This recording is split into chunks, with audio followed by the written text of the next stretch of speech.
5 seconds. Start.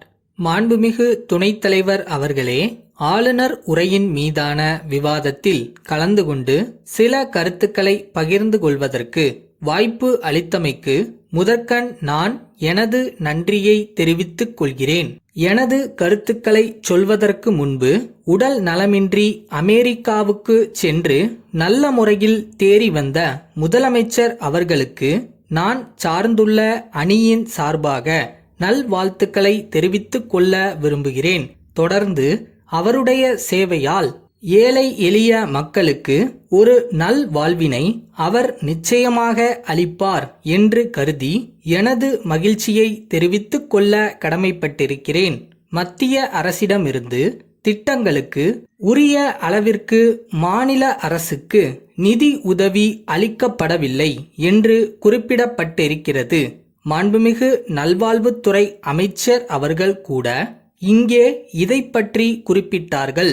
மாநில அரசு திட்டங்களை செம்மையாக செயல்படுத்த வேண்டுமானால் மத்திய அரசு உதவியை காலாகாலத்தில் அளிக்க வேண்டும் என்று இந்த சமயத்தில் கேட்டுக்கொள்வது எனது கடமையாகும்.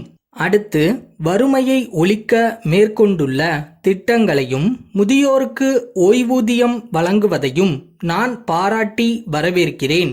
இவைகளை எல்லாம் கால தாமதமில்லாமல் விரைவாக கொடுக்க வேண்டும். தமிழக அரசின் பொது விநியோக முறையை நான் பாராட்டுகிறேன் என்றாலும் அவற்றில் தரமான பொருள்களை வழங்கிட வேண்டும் என்றும் 600 குடும்ப அட்டைகளுக்கு ஒரு நியாய விலை கடை என்றிருப்பதை மாற்றி 500 குடும்ப அட்டைகளுக்கு ஒரு நியாய விலை கடை என்று ஏற்படுத்த வேண்டும் என்றும் கேட்டுக்கொள்கிறேன். அது மட்டுமல்லாமல் அங்கே பணியாற்றும் ஊழியர்களையும் நிரந்தரமாக்கி அவர்களின் பணியை வரன்முறைப்படுத்த வேண்டும். தமிழகத்தில் உணவு நிலைமை திருப்திகரமாக இருப்பதாக குறிப்பிட்டு இருக்கிறார்கள். ஆனால் நெல், கரும்பு பயிரிடும் விவசாயிகளுக்கு விளை பொருள்களுக்கு ஏற்ற விலை கிடைக்கவில்லை. அதற்கு அரசு ஆவண செய்ய வேண்டும். அத்துடன் உற்பத்தி பெருகுவதற்காக வழங்கப்படும் ஊக்க ஊதியத் தொகையான 15 ரூபாயை விரைவிலே வழங்க ஏற்பாடு செய்ய வேண்டுமென்றும் கேட்டுக்கொள்கிறேன். மின்சக்தி உற்பத்தி கடந்த ஆண்டை விட இந்த ஆண்டு உயர்ந்துள்ளதை எடுத்துக்காட்டி இருக்கிறார்கள். அதை அறிந்து மகிழ்ச்சி அடைகிறேன். ஆனால் கடந்த ஆண்டை விட கோடைக்கு முன்பே மின்வெட்டு அதிகமான அளவில் இவ்வருடம் உள்ளது.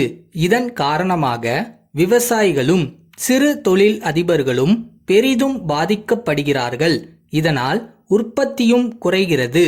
எனவே எந்த அளவுக்கு மின்வெட்டை குறைத்து அவர்களுக்கு மின்சாரம் வழங்க முடியுமோ அந்த அளவிற்கு மின்சாரம் வழங்க தமிழக அரசு நடவடிக்கை எடுக்க வேண்டும் என்று கேட்டுக்கொள்கிறேன்.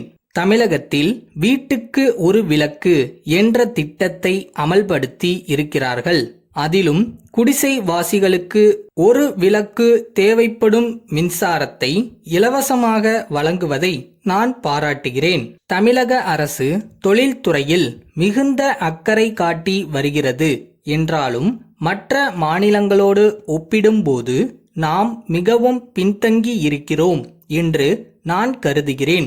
மத்திய அரசு பெருந்தொழில்களை நம்முடைய மாநிலத்தில் துவக்குவதற்கு ஆவண செய்ய வேண்டும்.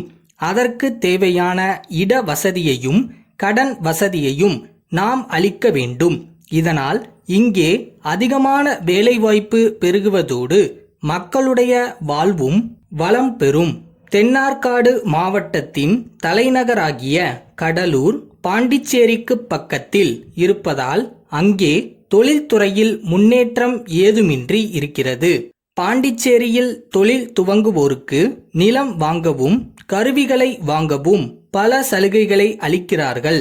நாடும் அதே போன்று பல சலுகைகளை அளித்து நமது மாநிலத்தில் தொழில் வளத்தை பெருக்க வேண்டும். நம் நாடு தொழில்துறையில் முன்னேற வேண்டுமானால் தொழில் கல்வி பயின்றுவிட்டு வேலையில்லாமல் தவிக்கும் இளைஞர்களுக்கு வேலை வாய்ப்பை உருவாக்கி கொடுப்பதில் முழு கவனம் செலுத்த வேண்டுமென்று சொல்லிக்கொண்டு எனக்கு வாய்ப்பளித்தமைக்கு நன்றி கூறி அமைகிறேன்.